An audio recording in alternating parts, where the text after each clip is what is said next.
On a gathering storm comes a tall, handsome man in a dusty black coat with a red right hand. Hi, and welcome to Second Rate Film School. I'm Andrew. And I'm Jake. And today we're covering the greatest slasher movie of all time, Scream 3.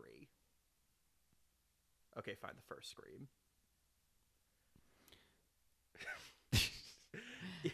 Yeah, no, this is mine and Jake's, or at least I'm assuming it's one of your favorite horror movies of all time. Is that correct? Oh, yeah. It's one of my favorite films of all time. This is also my favorite horror franchise.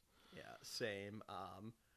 Yeah, we'll get into the whole legacy and the sequels as we go along, but we're obviously mostly going to be focusing on this one. It is the 25th anniversary of Scream, so we're actually a little early. The movie came out closer to December, or did it come out in December? I think it came out December 20th. Yeah, so weird, but okay, we're going to talk about Halloween because it's spooky time. But yeah, we're diving right into the deep end here with the Drew Barrymore scene. So did you know, like, the first time you watched this, what was going to happen, or was that a shock for you? I think I might have already known what was going to happen because I've been exposed to Scream somewhat before that. I was interested in it before I saw it. So I knew this kill was coming up, but I was still really engaged with it nonetheless, and still engaged with the whole plot over the course of the movie. Yeah, I can't really recall. Like, I definitely knew the movie. I'd seen the Boy Meets World parody, which some people with the Jennifer Love Hewitt thing kind of compare it more to I Know What You Did Last Summer, but I always thought it was more Scream-oriented. Yeah, if I recall correctly, I knew she died, but I thought it was going to be like Psycho, where she was going to be like Janet Leigh, where it was going to be a little bit further in. So, I mean, you know, whenever people say, oh, wow, Psycho changes protagonists halfway through, it's like, you got to really give them credit with this. That's like, this was Drew Barrymore at her A game. You know, she was all over the marketing. Who knew she was not going to make it through the first 15 minutes of the movie? Yeah, well, I think she was originally cast as Sidney Prescott, but she lobbied to play this part because she thought it would be a great way to open it, where if she was killed off, then anything could happen. All bets were off. Yeah. No, it's great. You know, she's very affable in here. I mean, that's the one downside to this movie is you don't get to see more Drew Barrymore playing, you know, Casey. She's great in this. Yeah, it's a really great self-contained little scene, really well directed by Wes Craven. And obviously very well written by that one guy. Kevin Williamson. Yeah, no, I'm joking. The crazy thing here is there's this YouTuber who I'm blanking on his name, but he's did for all 4 Scream movies who killed who, and like, you know, trying to figure out the layout of all the murders. And that's when I actually found out, or maybe I'd forgotten about it for years, that this was not a set. Like, they really lucked out in this house, and they used the open spaces to its fullest. Like, this feels like this. I always thought this was a set because it was so well constructed to fit the flow of the scene.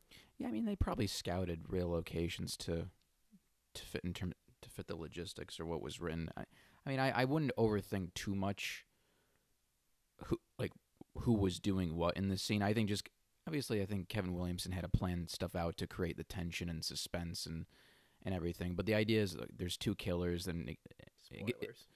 And it gives you more flexibility just to do things. So I think that just gave him that.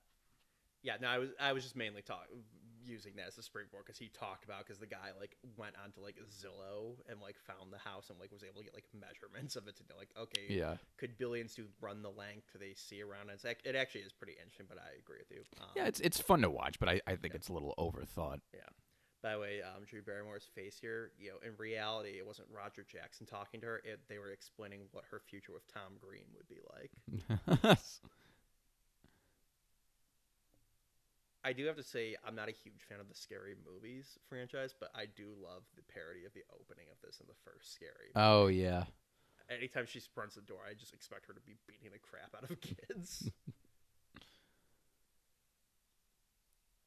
But yeah, Roger Jackson and Drew Barrymore, I mean, obviously, you know, he's not present on set, but, you know, they were really talking and all that, and I don't know if they held through to the rest of the sequels, but I know on this one they never actually met him. None of the people who were dealing with him on the phone. Yeah, I don't know that either, but here it's definitely the case. I think he wasn't on set here, but he was around to be on the phone and to interact with them. Yeah, I think if I remember correctly, I read like he was in the vicinity, like they had him like on a trailer somewhere on property, so they wouldn't have to deal with like a fucked up phone connection or whatever. Yeah.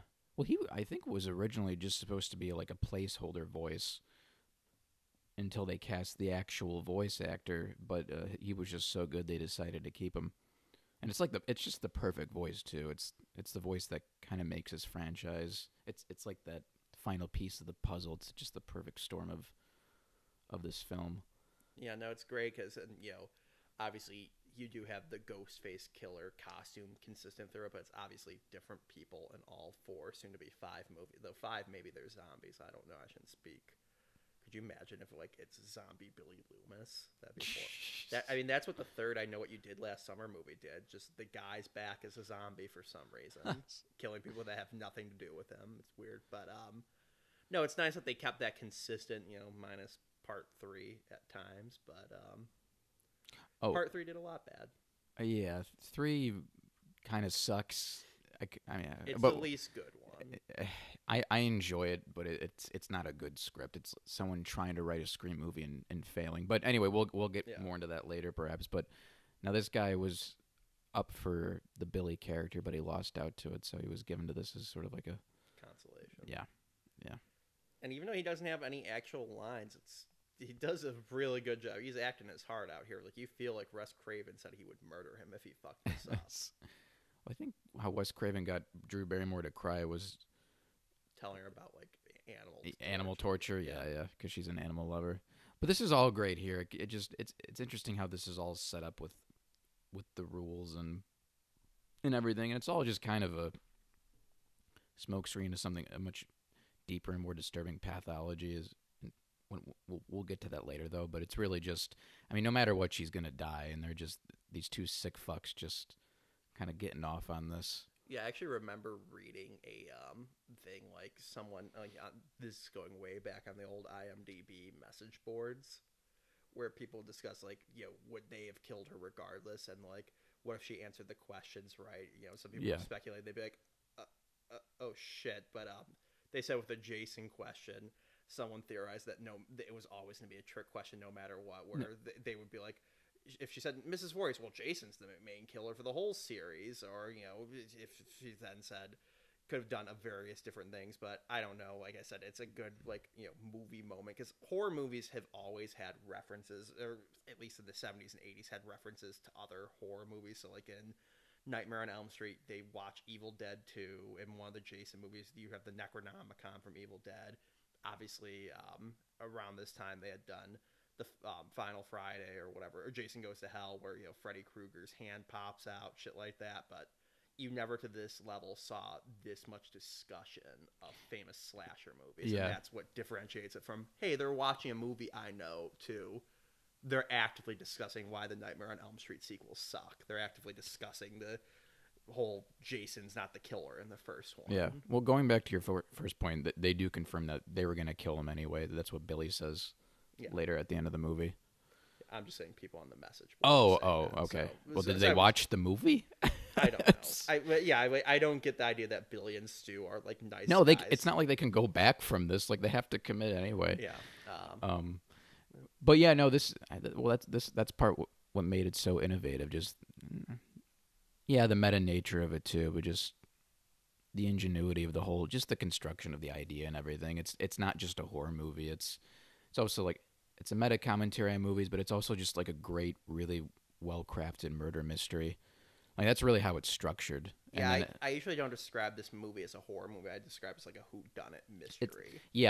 That's the spine of it. That's the structure in which the movie functions and everything is anchored by. But it's like a horror satire sort of thing. It's not. I've never considered this movie to be scary, and it's not supposed to be anyway. But it's unsettling. I forgot how I experienced this the first time. If I was really scared or not. I was in middle school when I first saw this. I think I'd seen clips over the years, and this is actually embarrassing. My first ever contact with Scream was, and Jake is familiar with this because I just told him this story.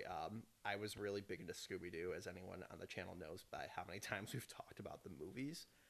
And I got the scrapbook for the first movie, and it listed all the actors, what they had been in, and Matthew Lillard, they mentioned Scream because he hadn't been in much. So I'm like, I need to watch it. I love Shaggy. And I asked my cousin, does Matthew Lillard survive the movie? And my 17-year-old cousin's like, I think so. She didn't have the will to crush my spirit. So watching it then a few years later, I'm like, oh my god, Shaggy, no. Yeah, I was introduced to this franchise when it was on cable. Scream 3 was the first Scream movie I ever saw, and I really enjoyed that when I was like in my early teens. It played on TBS a lot. And then I think Scream 2 played on AMC. Yeah, and great movie in retrospect to be on TBS. It's clearly so bad that it's almost funny. But yeah, that's so I was introduced through like the worst movie. And then years later, when I was like 17, I got really interested in these movies, and I watched this, and then the second one, and then it was like a year before the fourth film came out. Yeah. Wait, you didn't see the fourth one until you were almost in college? No, I saw it in high school. Oh, okay, I misunderstood. Yeah, it came out my senior year of high school. Yeah. I forgot how long ago that movie's been out. Yeah, 10 years. It's 10 years. Yeah, no. When I first saw this, though, I thought when like the car was coming, I'm like, oh my god, she's gonna get away, and like she's gonna be the main character and all that potentially and all that, because I thought she was in the movie a lot more at least. Yeah. But no, yeah, I was very much the same way. They had 3 on TBS a lot and 2 on AMC, so I feel like I was the same way. I saw probably 2 first, and that like continued leading my. Does Matthew Lillard survive? He's not dead, because I don't know who the fuck Stu is at the time. Well, if they'd followed Kevin Williamson's original outline for Scream 3, Stu would have been back. Yeah. That. What a shame. What a genius. Which I don't even get, because that, like, I don't know if it's been confirmed, but people theorize that was supposedly because of Columbine they cut out. But yeah, no, that it was that actually confirmed. Okay, because I've always like, how the fuck does that like tie into the idea of sort of, I guess, like these youths being manipulated by this guy, and like I think it's dumb too, but it's stupid, superficial. It's typical. It was like Marilyn Manson being cut off. I mean, this is deeply just like unsettling. Like, imagine like these parents having to fucking hear their daughter being fucking murdered. I mean, if it were late 90s, early 2000s Drew Barrymore and she was really screwed up, maybe you would be happy. But like, this is height of her career. Yeah. But no, seriously, like, I know this has no real impact on the movie going forward, but this whole reveal of her gutted and hanging body is super fucked up and had to be so shocking to audiences. But, and then this coming up right here, I think it was recut. Frames were taken out of it just to secure the R rating. Otherwise, it would have been an NC-17. So if you notice, it's very, very jumpy. That's because Craven and Lucier, the editor, had to cut out frames. Which is like weird, but it's like, oh, we can't have the frame 20, but we can have frame 35. Yeah, well, it still works. In fact, it makes it a little more unsettling. Yeah. Now we have Sydney, our introduction to the, little do we know, final girl. Well, one of the 2 final girls, technically speaking. Yeah, Sydney. I love the Sydney. One of the reasons why this is my favorite horror franchise is because I love the character of Sydney and all the other characters. She's probably my favorite horror character. Yeah. It's just really well played by Neve Campbell. Just an intelligent actor and just has that perfect balance of vulnerability and softness, but kind of that inner strength. She also just feels very real too at the same time. She just hits all the beats, and like even in part 3, like she's still great in that, like with the PTSD from part 2, like, which we'll get into. She's one of those actors where she doesn't really need to try much. If she didn't, she would still be great. She just makes it look really effortless. But just what I love about the character of Sydney is that it's kind of an exception, really, amongst these horror films where you follow a character over the course of a franchise and they grow. Yeah. The third one, it's a little wishy-washy. It's a little regressive, but Scream 1, Scream 2, and Scream 4, she feels like a developed character each time. And yeah, and I know I'm like about to describe like the passage of time, I guess, is just real, but like watching this one, she just seems like so young and like small, and like, I don't like know how much of that was just the fact that Neve Campbell is the youngest we've seen in this franchise, but like the fact she's got like a ponytail and like the nuggety and all that, she just like seems like so like small and like mousy almost, and like she evolves over this movie in general, but then like the franchise, so I guess I'm just describing Nev Campbell like aging into her like 40s now. Well, that's what's kind of interesting. That's why I'm curious to see her character in the 5th movie, to see where she's at there, and it's I wish she did more movies. I don't know what, man, it could be just the classic like Hollywood female, once you age out, quote unquote, like you don't get as many roles, or maybe she just chooses not to act as much. She lives in London now, so I don't know. I mean, between all 4 of these movies and Party of 5, I'm sure she actually has like a nice little nest egg build up. She's like, I don't need to. Yeah, no, well, that's the thing. I just wish I saw her in more movies. I think she's a really terrific actor. Because that's the thing, like, I struggle to think, like, what else do I know her from besides? She was in The Craft, Wild Thing. Really, she's bigger in the 90s with everything. Yeah. But cast in general in this is great. I mean, you love, I almost said Dewey Arquette. Courtney Cox and, what's his name? David Arquette? David Arquette. I forgot his first name.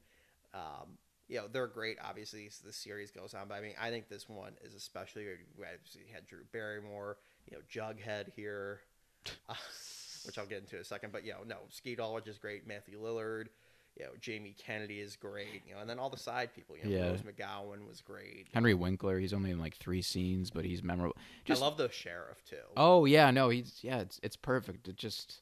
Linda Blair for 4 seconds. Yeah. Or is that the second one? That's this movie. Okay, that's this one. Yeah, Skeet Ulrich is terrific in this. It really, just really great performance. Just really flows with just the script of just that, you not knowing if it's him or not, and he just totally sells it. And then once you go back and you watch it, it's perfectly clear. But it's really a testament to his acting ability, because that's hard to do. Yeah, my friend in college had actually never watched this. It was like sophomore, junior year, and she had never watched it. I'm like, oh shit, you've really never watched this movie? And like, it's like when you find out like your friend's never seen Empire Strikes Back, and doesn't know Luke Skywalker is Darth Vader's kid. Spoilers. That's like it was like a magical moment. I'm like, oh my god, I was pointing out the red herrings to be fair. I'm like, weird, those people have boots too and all that. I'm like just trying to see, and she's like, I don't know who it is, and she's like, this is frustrating the hell out of me. It was great. No, but they're all great in this. And by the way, so did she see that coming though? She did not. Okay. Like she gasped out loud, like at the fake out death scene, and then was like freaking the fuck out, like when he like his reveal, which we'll get into how well acted that is. But just quickly following up on my Jughead joke, that's a reference to the show Riverdale that I watched for a long time. Yeah, let's not talk about that. No, I have to say one thing about that. All right, keep it to 30 seconds. The parents were great, but he plays Jughead's father. And there was an episode that dealt with a fake murder, and they talk about cornstarch blood, and I fucking hate that self-referential show for not having him say, yeah, cornstarch, like they used in Carrie. I hate the fact they didn't go. Like, you go with your over-the-top jokes already. Just do it. Have Skeet Ulrich say it again. God damn it. Okay, that's the first and last time we'll ever talk about that show. So anyway, so this is great here. This is Rose McGowan as Tatum. Just another really well. I love the dialogue here of just Kevin Williamson's dialogue. He's one of the few writers who knows how to write like teenagers very well. If you notice in a lot of movies, you can tell adults are trying to write like teenagers through like quote unquote like hip lingo and slang and everything. That's not really how teenagers talk. He writes the teens here in like a really kind of morbid, sarcastic way, and that's kind of how teenagers talk. Yeah, no, I mean, I could truly like imagine just like being at school, like 2 of our classmates are dead, and that there would be assholes making these jokes and all that. Yeah, it all feels very real, but I think also maybe, not to get too grim, that in a pre-Columbine world where shit like this was happening regularly on campuses, people didn't realize how morose kids' humor could be. That's like you do see now people making macabre jokes and all that a little bit more when shit like this happens. So, but yeah, the Fonz. That's Barry Zuckercorn. It's Barry Zuckercorn. But I like that little moment where we meet Dewey Arquette. That's what I'm going to refer to him from now on. Dewey Arquette. Where she's like, oh, hi, Dewey. Oh, it's Deputy Dewey right now. It's like, you poor fucking Dewey. Like, he's just trying to get respect. And, like, you can really see how Officer Doofy in Scary Movie evolved from it. Like, that's like my favorite part. That first Scary Movie is just fucking perfection, in my opinion. It's fine. It's okay. It ain't Airplane or anything like that. But I mean, it does it. It's Well, great. well, we won't talk about that. Let's just talk about the movies. Yeah, no, I like people have said this was like the one time where this looked almost like a Dawson's Creek thing. And it's like you take the murder out, like this almost sounds like an episode Kevin Williamson would have wrote. I'm like, that's again what's great. Like these seem like real teens, and like they're arguing. Tatum's trying to defend against sexism. Stu's making macabre jokes and all that are sexist. Randy's making the movie quotes. We're very quickly getting introduced to everyone's, personality here. It also kind of kicks off the whodunit thing here where they start questioning. Interesting how Randy correctly guesses both killers. It's the first time here with Stu, and then at the video store it's with Billy. He was right. It's great. No, him highlight. Yeah, they broke up with you, didn't they? Yeah. See, when I first saw this, Randy was my favorite character because I could identify with him the most. I was a lot like him. I was like a movie freak. You weren't like Tatum? No. Well, no. Yeah, no. I think most fans of this franchise see themselves in Randy because he's our own idealized version of our own geekdom. Really. We all like to think we're as witty or charming as a Kevin Williamson character, but we're probably not. Also, a great thing I forgot to mention with the earlier scene is, I like how when you see Billy chastising Stu, it's actually a great bit of foreshadowing. Watching it for the first time, you just think he's being differential to talking about murder since Sydney's right there tying back to her mother. But when you watch this and re-watching, he's actually worried that Stu might be tipping his hand too much here, especially since Randy is already suspicious of him, like you said. So this is great because Billy's obviously the brains of the operation, and he's really just trying to reel Stu's insanity in and keep him in check to accomplish the goal, but Stu's having way too much fun here. Just another great thing about this movie. It rewards you on rewatching the movie over and over again. So yeah, I love the location of this house because it really tries setting up how isolated all their homes are. Like we see with Casey's house. It's in the middle of nowhere that she couldn't run anywhere. It's the same thing here with Sydney. So you're just constantly on edge with where and when the killer might strike, and that like there's nowhere they can go. This isn't like in Nightmare on Elm Street where it's like, oh, there's several houses across the street from them. So it's a beautiful location and works practically to keep them isolated. Mm-hmm.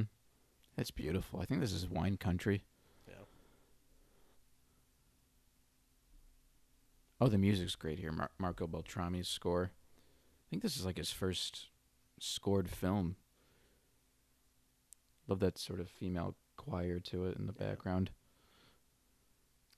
All the music's great. And then, obviously we've talked over a bit, but obviously this is pretty creative having Sydney have the trauma of like her mother's murder that we at the time think is unconnected, but once we meet Gail, we start theorizing, it could be connected.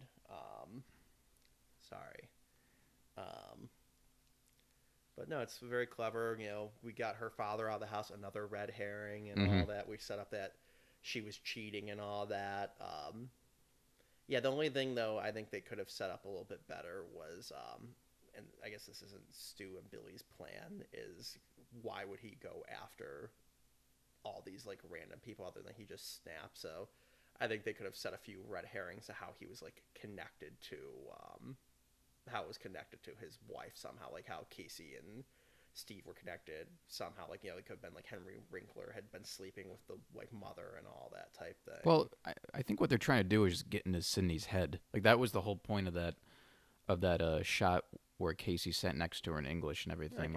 They are trying to get in. Like the whole point of their plan is try to like lower her defenses. I mean, granted, here they are trying to kill her and then it goes wrong, but over the course of the movie is Billy gets arrested and everything. He has to I don't know though. Are they necessarily actually trying to kill because they haven't done any of the setup yet to like try and make sure it seems like it's the father? I mean, I know he's out of town and they presumably just kidnapped him because he was wearing the same outfit you see at his one scene in this. So I don't know if necessarily they were trying to fuck with her head a little bit more, because man, that's pretty smart on Stu saying like, oh fuck, I gotta call the police station right now. Billy's just been arrested. I gotta grab the voice changer. Yeah, I actually forgot about that too, because their plan is to frame it on the dad. Which is that. So that's what I meant, like with the red herring. Yeah. So. Well, I guess I would like to think that this all wasn't planned out on their behalf, like Billy getting caught and everything. And part of me thinks that was unintentional, and they did. Well, because you got to remember, like the father is gone in this scene already, so at this point they could have already set him up.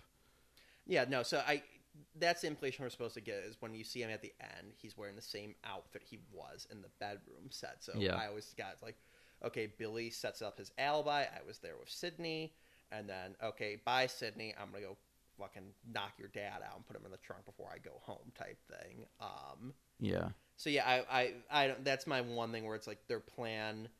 It's a little inconsistent from like if you're trying to do a logistics setup of like, okay, are they toying with her here, or are they killing her? Are they adapting on the fly here? Yeah, I guess I have to think about that a little. I used to think the whole movie was part of their plan to culminate on the night Marine died. Which I think that's like what it is, that like father has started going crazy. And like a couple days leading up, and then that he like snaps and murders his daughter. Yeah, actually, that might actually be the case. That's my thing. It's like I don't know where it's. Yeah. So this whole thing, because I went back to that too.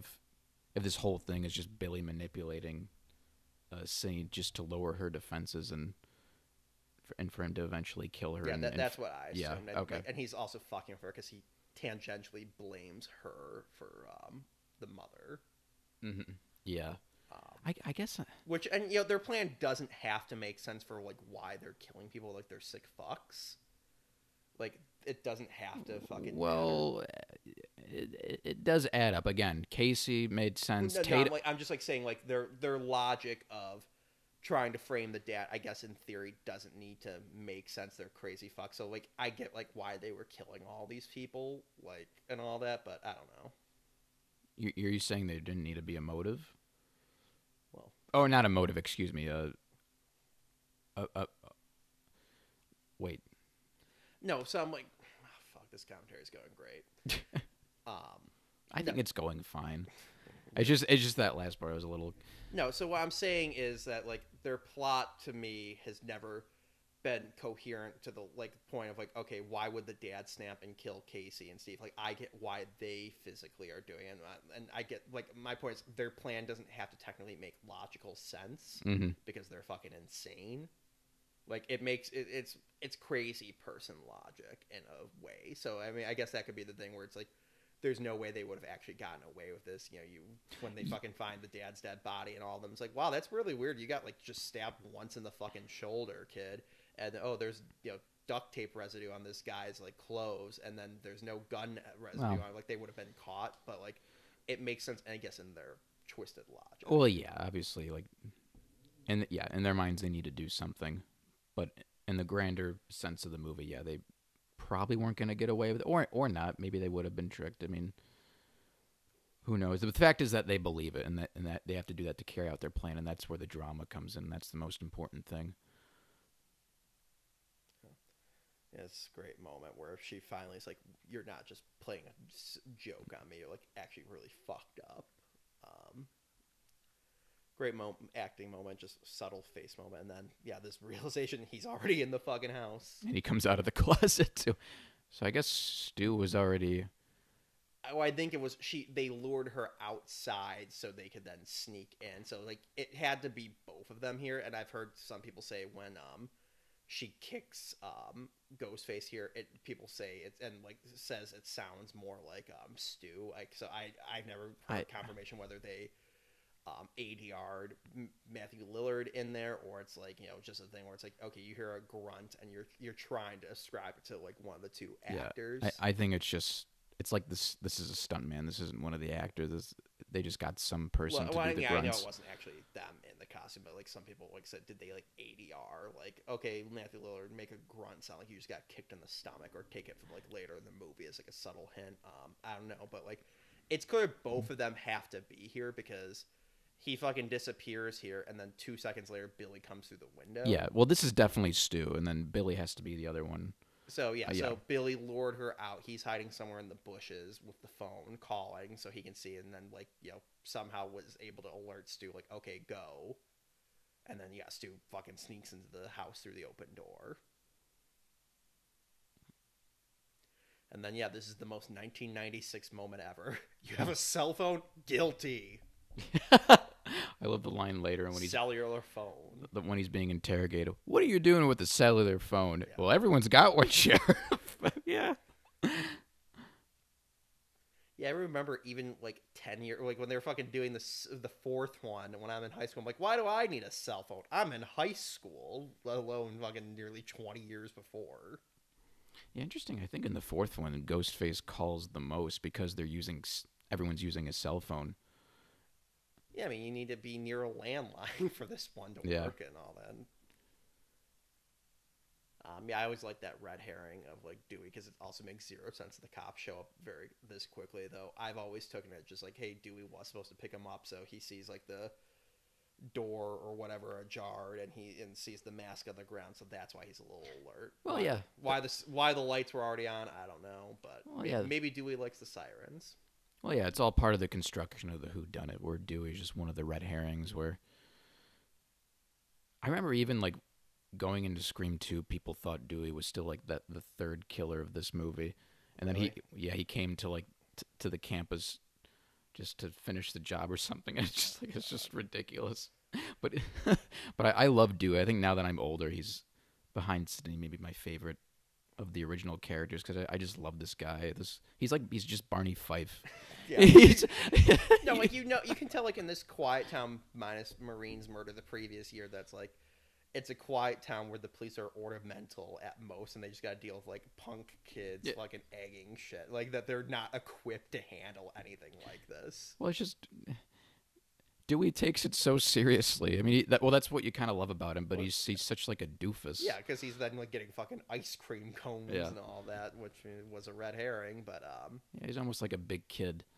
Well, yeah, and it's weird that he's younger than I am now because he's only 26 here. So it's like he's like the slightly older brother to all these people. So it's like he's like, oh yeah, I remember seeing you guys when I was in high school, and you were the middle schoolers and all. He tries being the cool guy at the party later on and all that.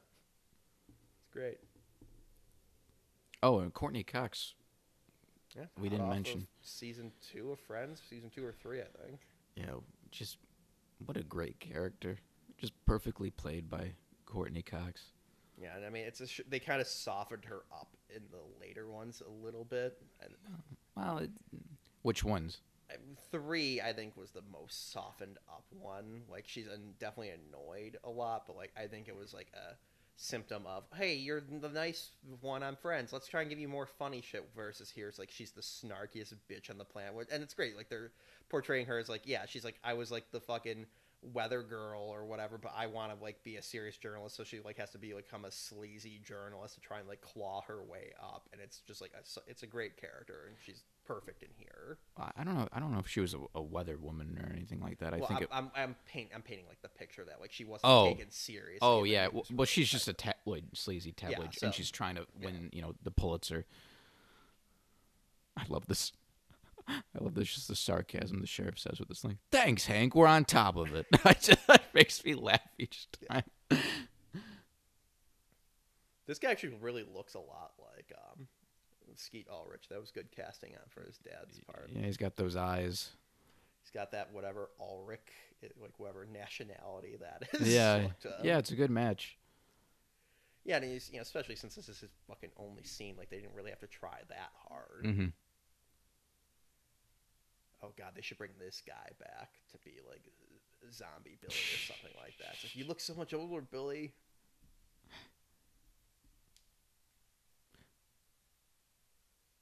Yeah, no, he's great in here, and it's like some people say he's a little too obvious at times, and it's like I try and go back to not knowing the twist. Like I think almost it works beautifully that he's trying to set himself up to be obvious to fuck with her a little bit more, and that obviously comes to play at the end of the movie when he as we'll get into what the fake death and all that, he's just trying to fuck with her head a little bit more.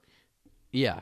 Because, I mean, realistically, if you're just trying to get away from murder, you want to make yourself as not suspicious as possible. But this is all, again, in the way of just trying to fuck with her mind more than anything. And another example of why Dewey's great, he's got the fucking, I guess those are like toy handcuffs or something like that. And then he's got like the booby inspector hat on the edge of his computer, which you could not get away with today in 2021 at a police station, I think.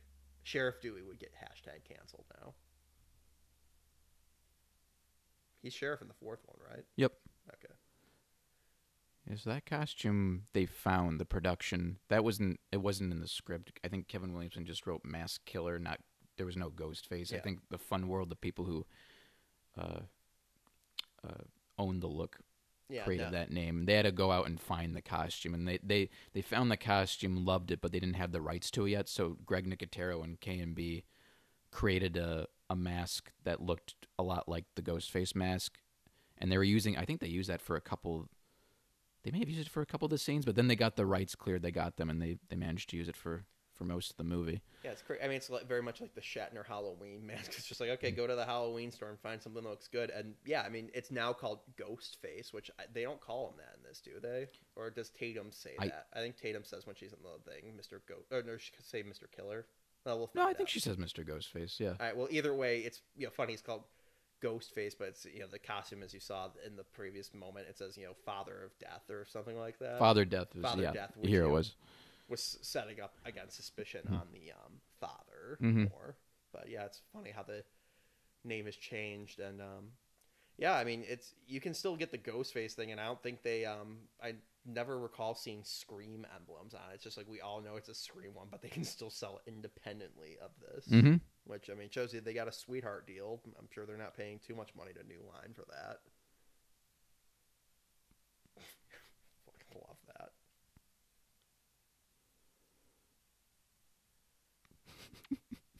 I just wanted to quote Scream 3. It's like, my lawyer liked that. Oh.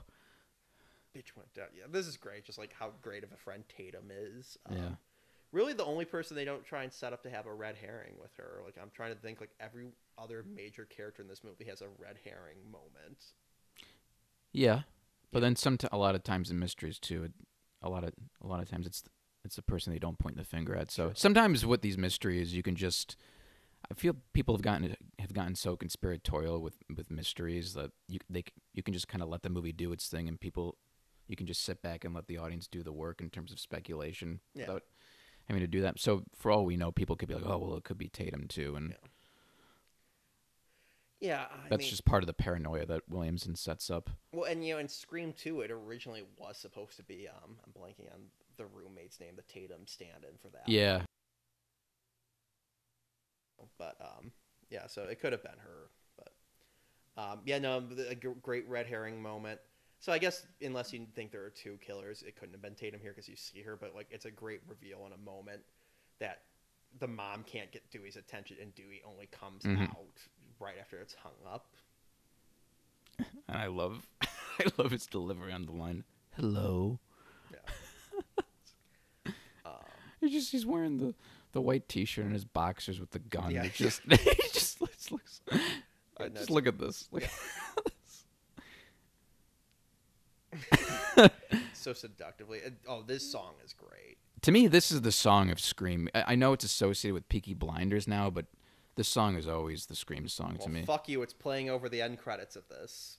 I guess not fuck you. Fuck the rest of the people who associate it. But no, it's great. No, it plays over the end of Scream 3. No, I'm saying it's playing. God, the joke went bad. I'm playing over the closing credits of the commentary. Okay. Maybe just do like a cricket effect there. Liev Schreiber's only part at this one. Yeah, talk about a favor. I mean, he comes back in the second one in a pretty major role, but which, I mean, I don't think they knew this was going to get a sequel. Well, Kevin Williamson did write an outline for a treatment for the second movie, and I think maybe the third movie too. He pitched it along with the first script. Okay, well, maybe then. Yeah, so maybe he did plan that out. And he's like, okay, if this does well, you're going to be a major part. He's not even, like, that's the thing, like, he's, not really in the third one, but he's, like, not in huge parts of the second one, too, so, I mean, I guess he wasn't as big as he is now, so. He was in a pretty big part of the second movie. We won't go into it, but yeah, but he does play a pretty big role in that. I feel like it's not like in large amounts, I should say, but whatever. No, yeah, it's great, and it's just like the first time I saw it, I'm like, is that Leif Schreiber? Oh yeah, that's the thing. Because I like I said, I'd seen the second one first, so I knew he was, and then I'm like, wait, he's in this one too? Yeah, it's part of the backstory of the setup of Sydney's mother, and then it's this scene here where it really kind of gets Sydney thinking about Cotton potentially being innocent. Yes, and her mother, and then it relates more to just her arc in the movie. I think Kevin Williamson put it best in the commentary that I thought was very interesting, where he said that if Sydney just would come to terms with the truth about her mother, she would know who the killer was. And I thought that was very interesting, because that's how the movie's kind of constructed, because she's in denial about who her mother was, that, she was having an affair and everything, and having sex with a lot of men. And so if she figured that out, or if she came to terms with that, she would know, oh, well, this guy, this boyfriend who's trying to get in my pants, oh, his mother left him. Oh, maybe there's something going. Oh, maybe he's the one trying to kill me. So it's kind of interesting how it goes back to that. Yeah. It's the idea of, it's like screenwriting 101. It's like the character's inner truth. You mean scream writing? No, yeah, I never thought about it like that. I mean, I don't know if I would then logically go, my boyfriend's the killer, but no, it is a very much like, yeah, she's trying to come to terms that her mom wasn't exactly a great person. She was sleeping around with a bunch of married men, ruining at least one marriage. We don't know how many others were out there. I'm glad when they get into Stu's motive, he wasn't also like, he ruined my mother's life too, and all that. That was clever, but yeah, no, I mean, even though we've seen Gail being a bitch throughout this entire time, it's like you have your suspicions of, like, okay, she actually might have something right here, that she's not just sleazy. Yep. She's actually a pretty good journalist. Yeah.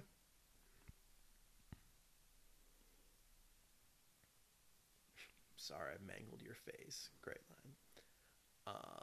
Yeah, it's great. Yeah, this is like the midpoint of the movie. This is where it really changes the direction of things, where these two killings are tied together.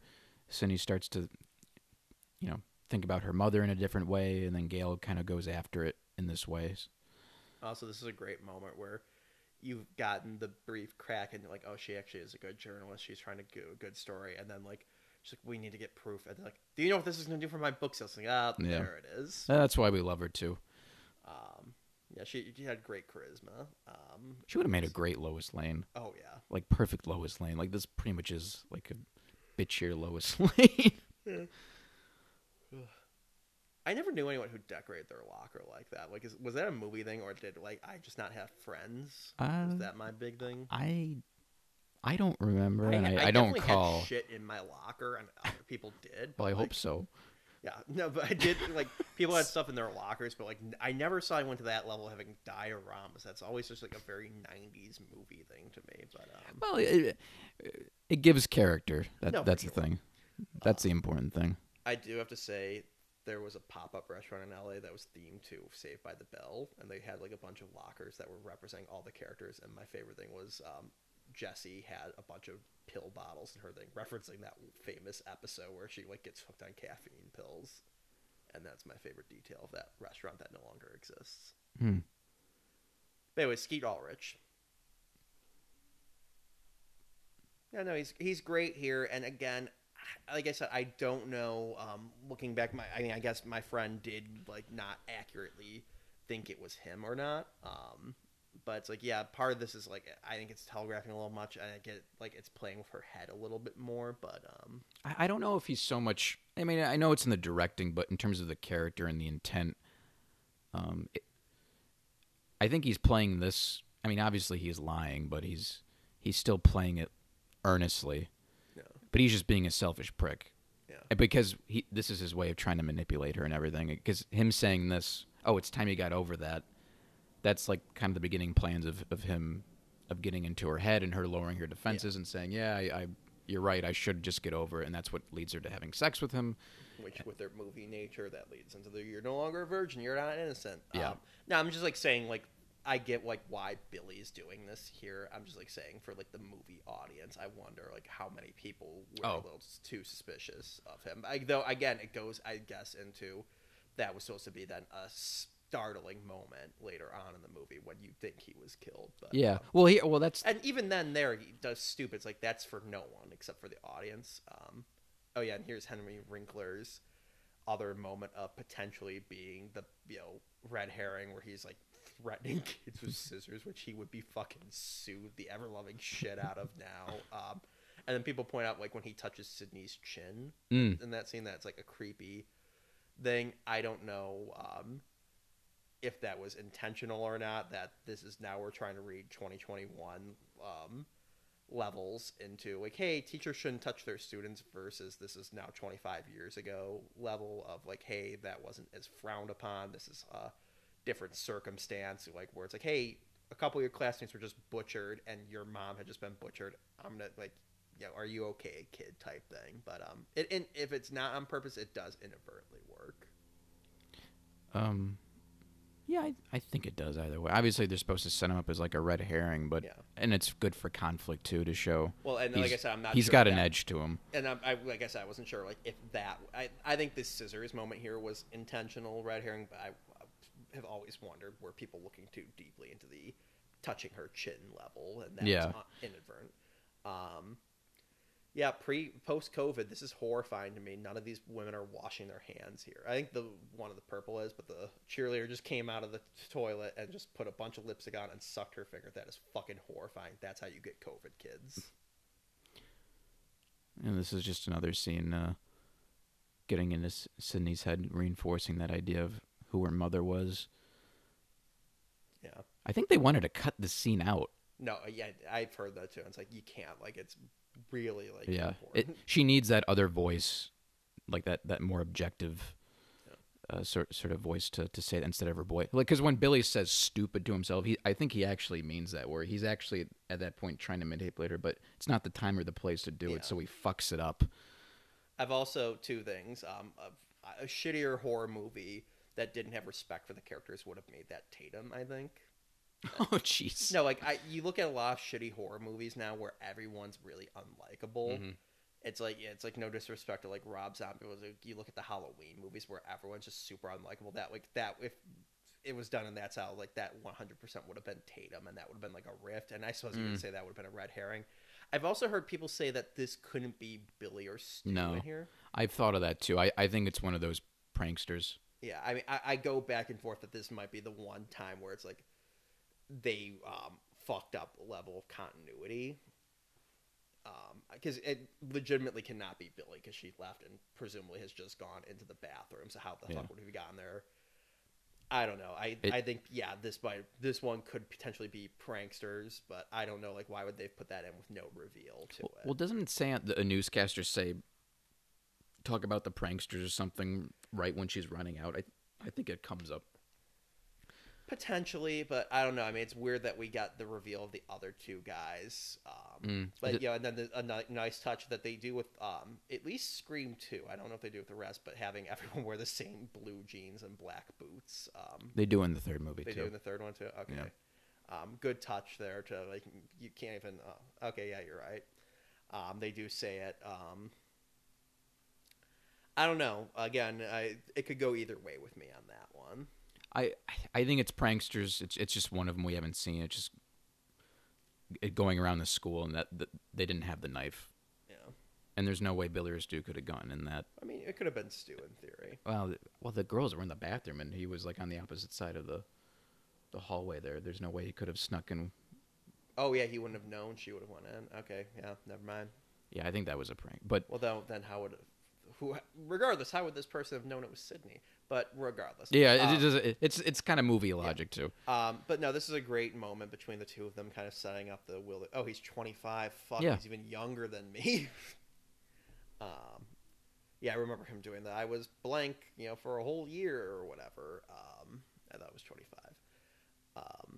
No, this is a great moment here, and I go back and forth on a lot of the relationship stuff with Dewey and Gale in the sequels. I think part 2 did it best. I've not, part 3.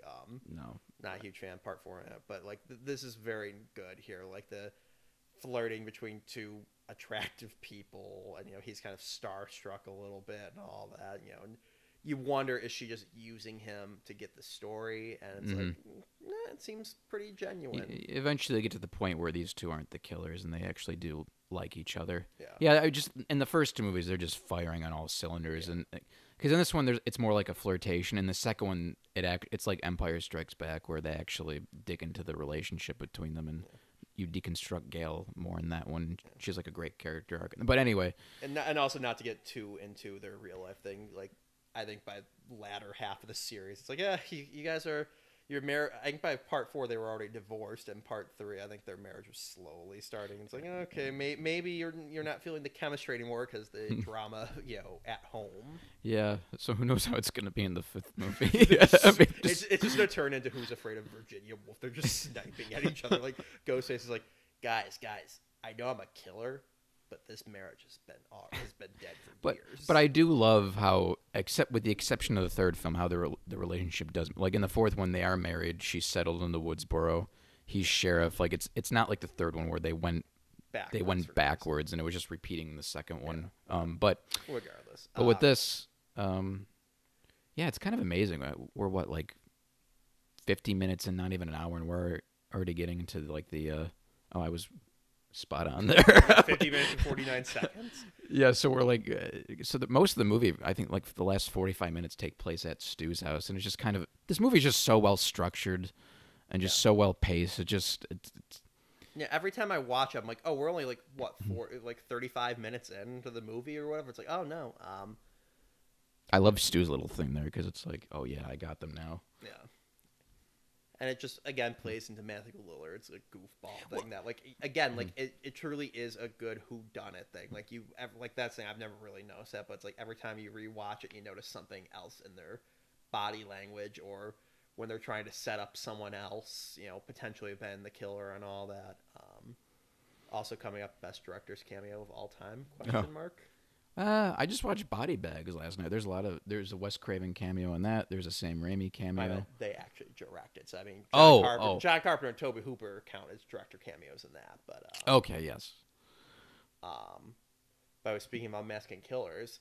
We're recording this the day the supposed Zodiac killer was announced, so very fortuitous of us. Yeah, that's still unconfirmed yet. I'm just saying to contextualize the date this was recorded. Not you, Fred. You prick. Never noticed that until we had the captions on. I think it's because I'm always chuckling to myself during that. Yeah, so this scene was inserted because Bob Weinstein was like, there's 30 minutes and no one's died yet. So in the hands of if this was like a bad script, this would have been a very random and pointless death, but it actually does come into play later because it gets all the teenagers out of the house to isolate Sydney. Yeah. So it was just, honestly, that was like a happy accident. Yeah, because again, like what, like this goes back to my whole, them framing Sydney's dad makes no sense in some of the kills, but like, okay, even though he wouldn't have an axe to grind with Mr. Himbley necessarily, he does, and I only remember because it was on the fucking door. Himbry? I thought it was Himbley.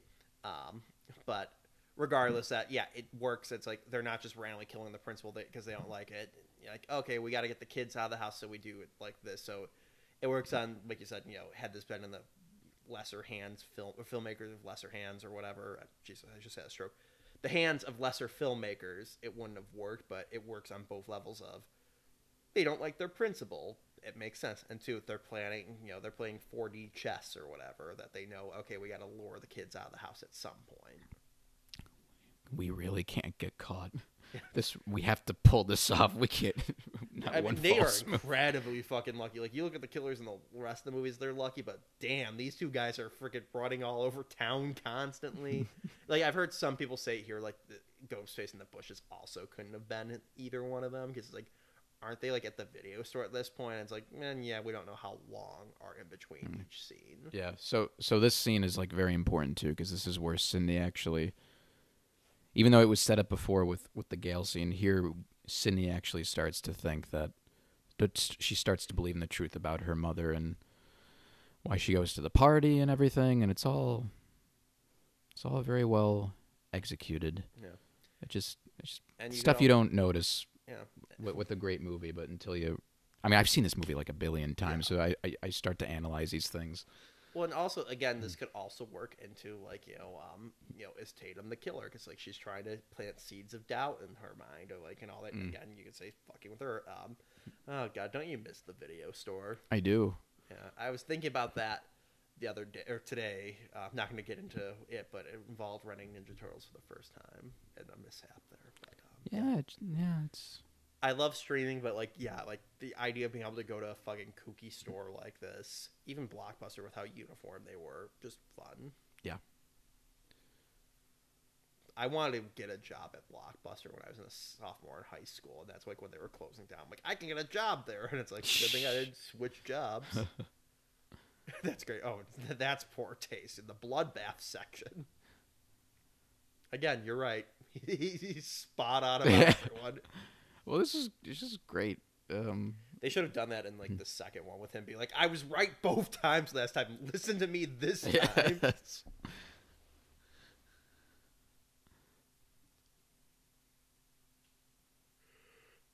Yeah, this scene could not be more 90s if, like, you tried. Like, just look at Matthew Lillard's outfit. Like, the loud shirt, the fucking Walkman headphones. They're in a movie store. It's great. Yeah. That's a great one. I love the reaction of the girl behind. Yeah, the direction's perfect in this scene.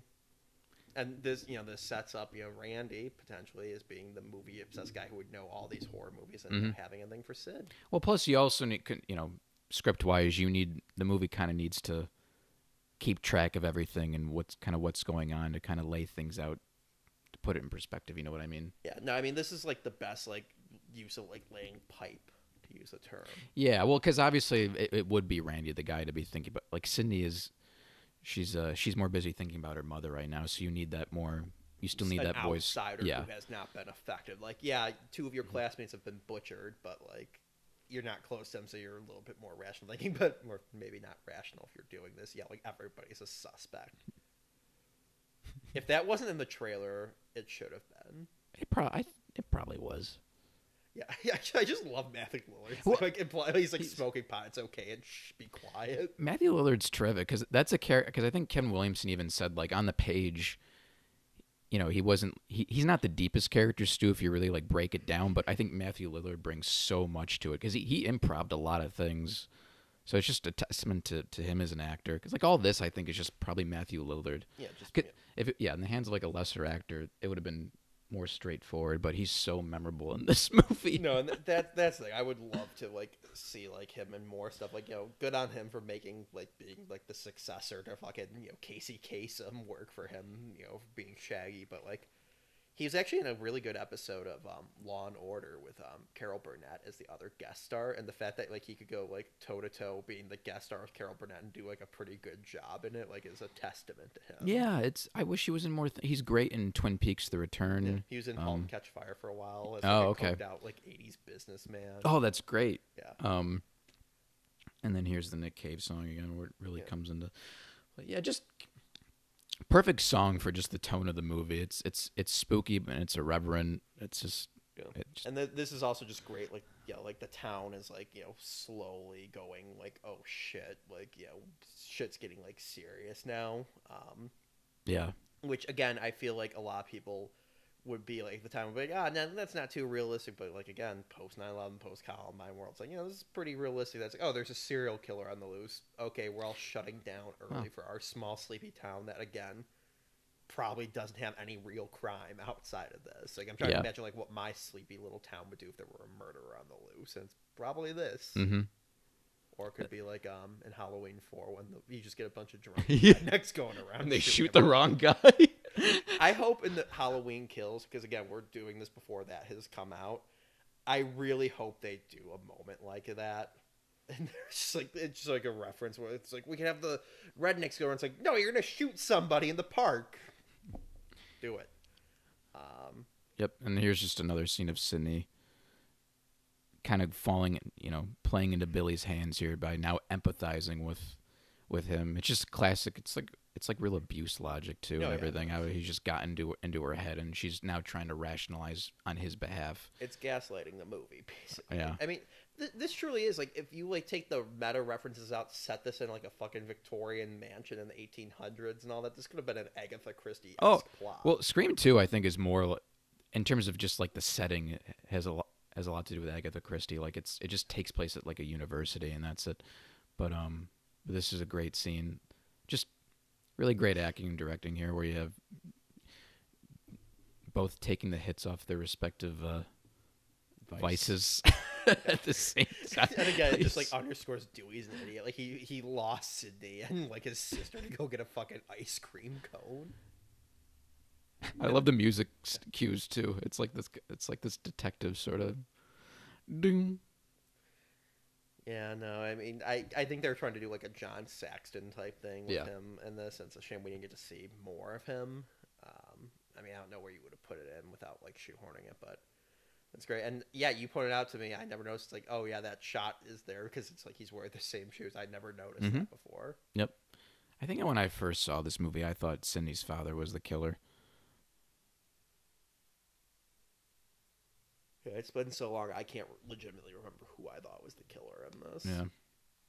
I mean, I knew, like, having seen part 2, that it was definitely, Randy was not a killer, and any of the, like, surviving cast members weren't, but it's like, you know, the other people, like, who could it fucking be? That's one of the best things about Scream 2. I mean, we'll go into that more, but that Scream 2 is great because it's Billy and Stu are dead, but there's Ghostface is back, and what could they possibly want with Sydney, and why? And that becomes like this like infuriating question over the course of the movie, where it's like, what does this have to do with Sydney? And you know.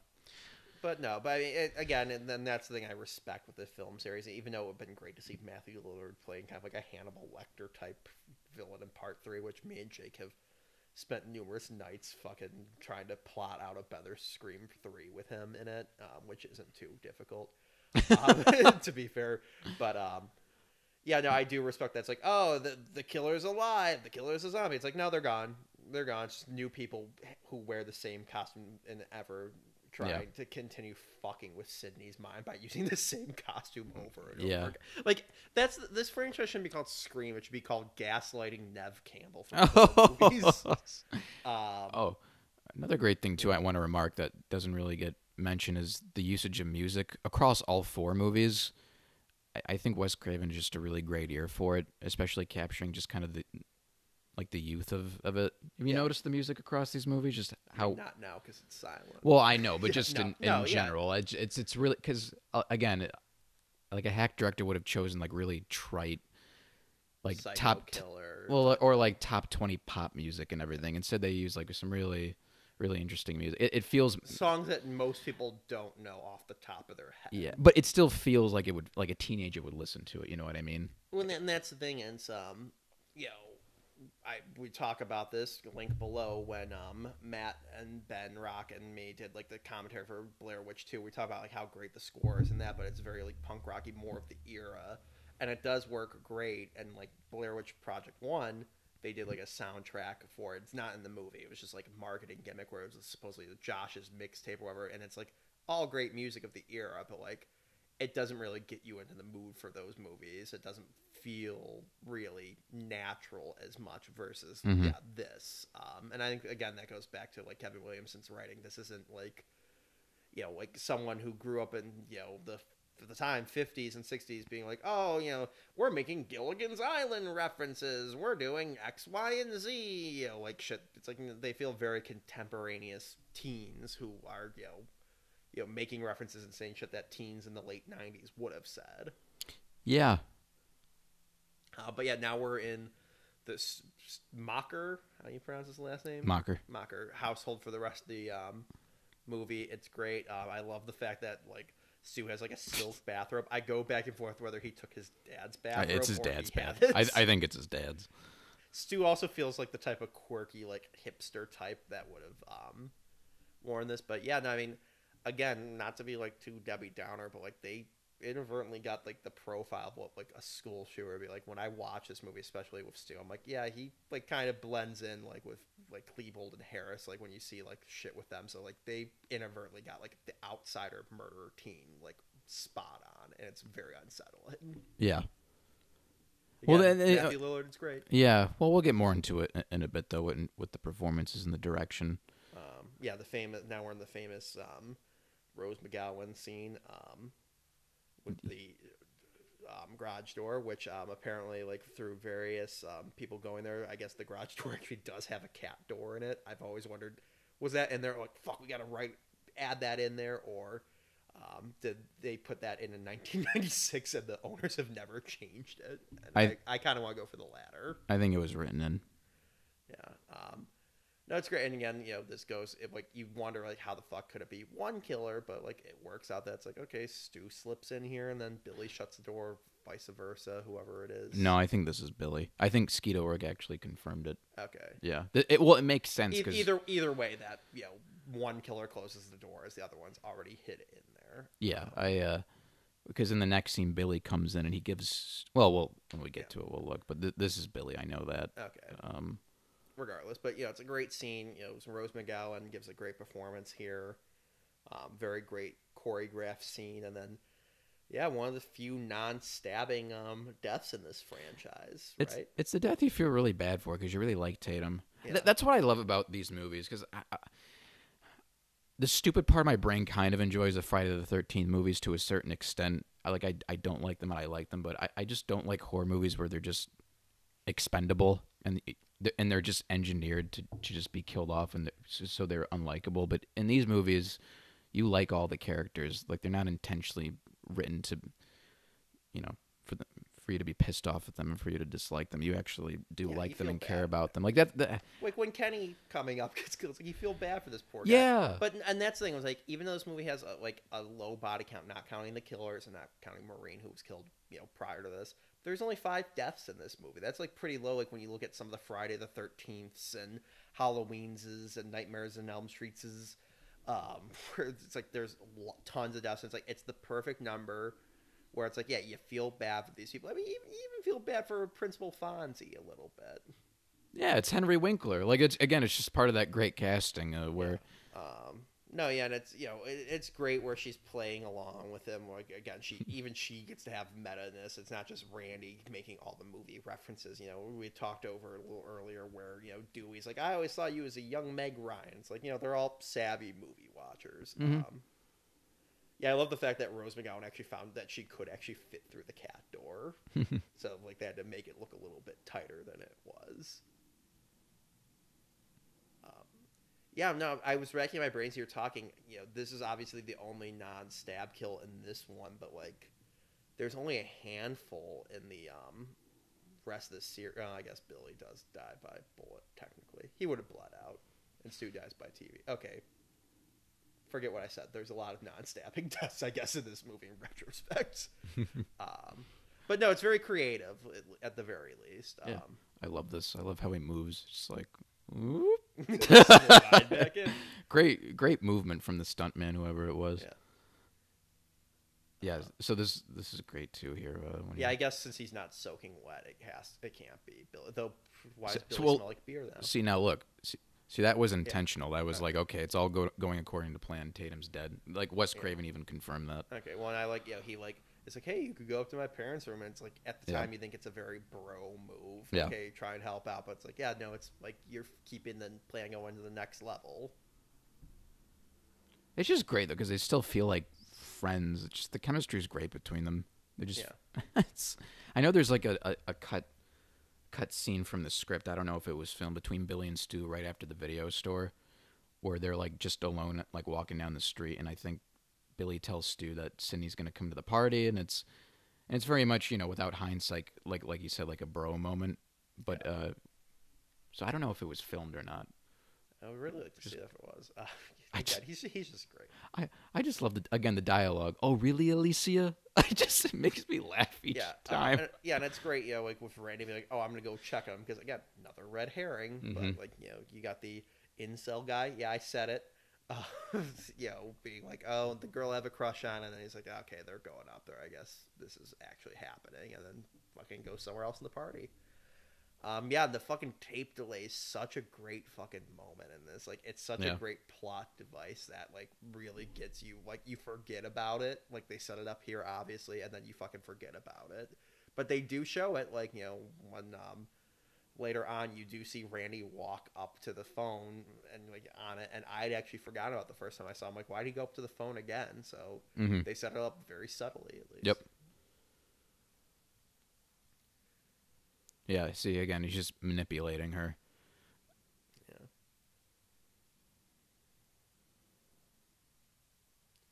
Yeah. He does it by trying to pretend he's the one in the right. It's just really good writing, just very carefully planned and everything. And even though I do enjoy the villains for the most part from the sequels, I think, like, you know, Billy is, like, the best one. Like, you know, I mean, Stu's obviously great, but it's like the, like, Machiavellian level fuckery he does with her head here. Yes. Because, I mean, again, not to get into the sequels, but, like, when you get down to the other killers' plans, it's like they're not really interacting with Sydney that much. It's just like Sydney's like, she's heavily involved in their plans, but, like, not to the level where it's actually, like, well, yeah, I mean, involved. Well, like, yeah, it's different here because Sydney's arc is very different too, and it relates back to her mother, and Billy is using that. It all kind of goes back to the plan and everything. The killers in part 2 and 3, like, don't really interact with her at all. Like, that was a joke we had rewatching part 3. That Sydney should be like, "Who are you?" Oh, yeah, and the third. Well, let's not go into those things. But regardless, that it's just like that. It's this is the most personal one. Even though the other ones are supposed to be personal, like, it's nice that she gets to share these moments. Yeah, and I mean, it does feel, again, like, pretty natural is that he's the fucking horny fucking, like, 18-year-old that wants to get in Nev Campbell's pants. You know, it's like, okay, hey, you know, you feel like that could be a very real thing, and then, yeah, he's just kind of an asshole who doesn't know how to sympathize like a lot of high school kids would. Mm-hmm. Well, here, if you're watching it for the first time, you probably start to think, okay, maybe he's okay. No, yeah, I mean, because now that she's opened up to him, you can open up to him. But in hindsight, it turned out to be wrong. And again, that just plays into, like, the arc of it, where it's she thinks she knows what she wants, but she doesn't yet. Yeah. So, but yeah. Also, again, a great, you know, movie reference for her. It's like, you know, or a great porno. You know,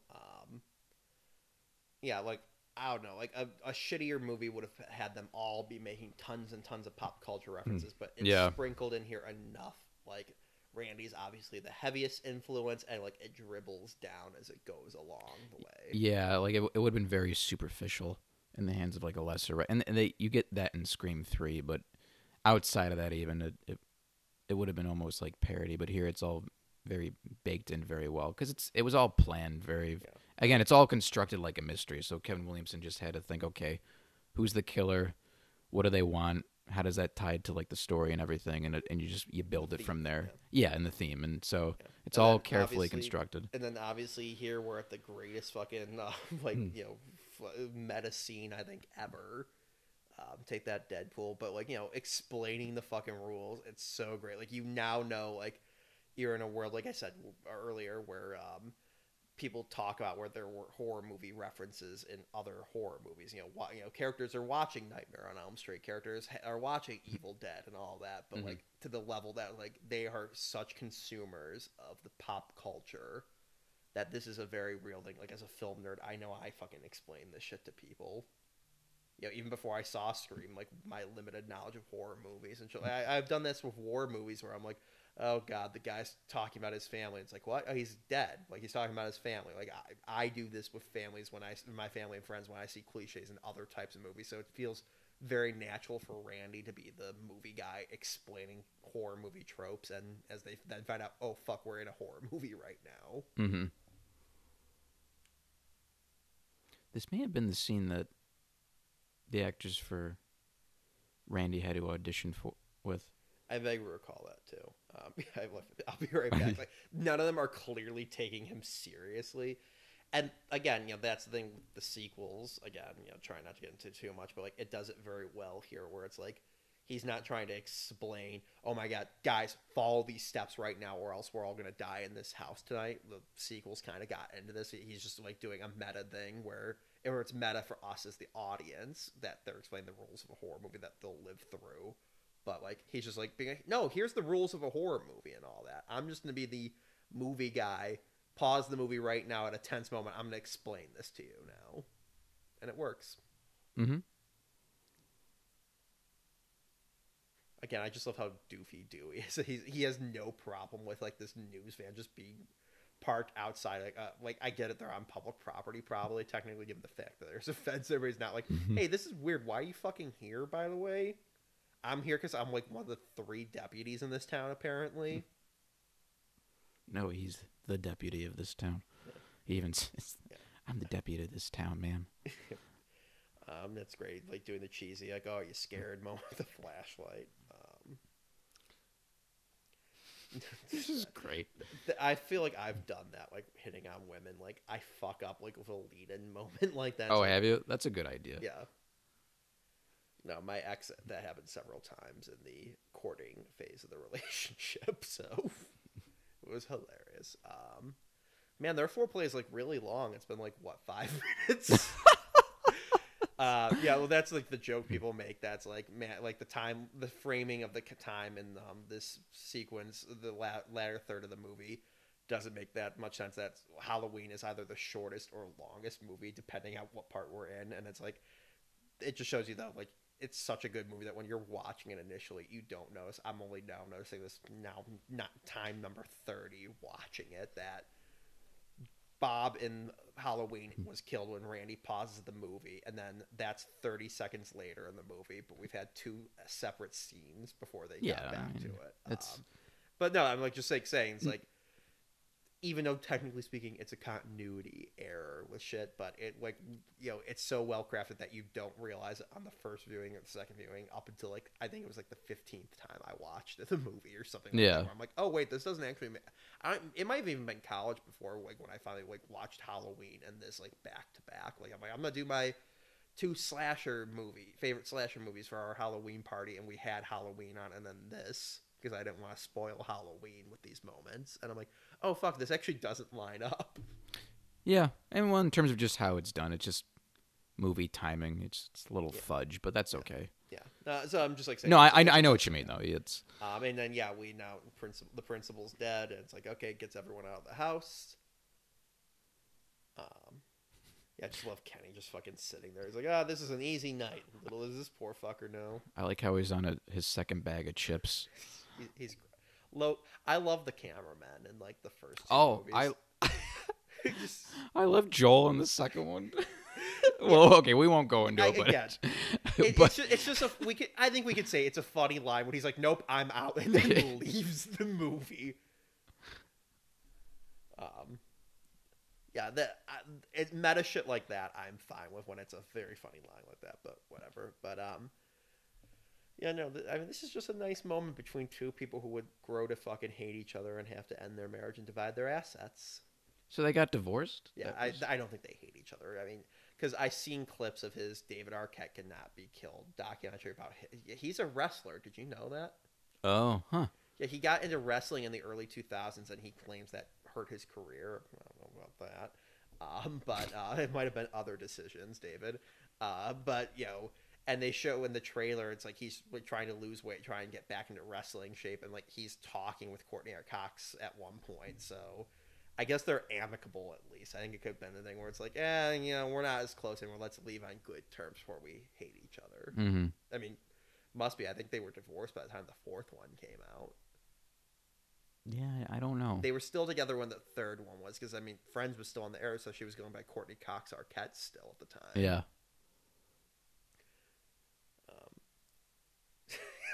He's just like trying to hit on her so much, and like it's like no, the plot. It's very sweet and earnest. That's... Yeah. Listen, I just assumed Dewey's a 25-year-old virgin. He could be. Nothing wrong with that. No, but yeah, like, oh shit, his car's here. I don't know if you could drive. I feel like you had to like roll that car downhill, never getting it out without a crane, but whatever. But yeah, and this is a great moment where like Sydney's back on, oh, Team Billy's innocent, but she still has like that nagging thing in the back of her head. Yeah, because that's like kind of the point to her character. It's that lingering thing of, oh, if I just could figure this, it's there. Like the truth is there in the back of her head. She just, and it's kind of nagging at her here with this little piece of logic. Yeah. Yeah, because as she says here, that was a scene we didn't see. So in a like lesser movie, would have been like, oh, you're telling us about things we didn't see. That's stupid, but it works here. Yeah. Like between their deliveries, it's good. Mm-hmm. Yeah, and then Billy's logic is, so I didn't get an answer though, and no. I mean, realistically, if you're expecting it to be Billy, like he couldn't have fucking made that. Like, how would he have changed his voice in the or had the modulator in a room full of cops? So he couldn't have done it. But like, it's a thing where it's like in the back of her mind, and it works still, even though, as we find out, he is the killer. Mm-hmm. No, but this is a great moment here, and like again, my friend who had never seen the fucking movie before was just like freaking the fuck out here when this happened, because I think she started having suspicions. That goes back to my thing where it's like he's fucking with her mind to the point that like it's potentially leading the audience to suspect him. But then here, I think that works on, like I said, both levels up. It's fucking the audience. The audience and Sydney think it's him, and then when they don't, and then like, oh shit, it actually isn't him. Yeah, well, it's great entertainment for the first viewing, but and then on the second time, it just kind of is a testament to how well constructed it all is, because it all works as an entertainment mystery on first viewing, but then when you break it down, it's really solid. And then this chase is great. I'm just like the wiping the blood off. Mm-hmm. I mean, Ghostface is very courteous that he's not going to give Sydney whatever STD that she probably caught from Billy. And then again, much like the house in the first scene, it's like the layout of this house, which is a real house. Like they're doing like an anniversary thing coming up, so enter to win the contest. I know we are.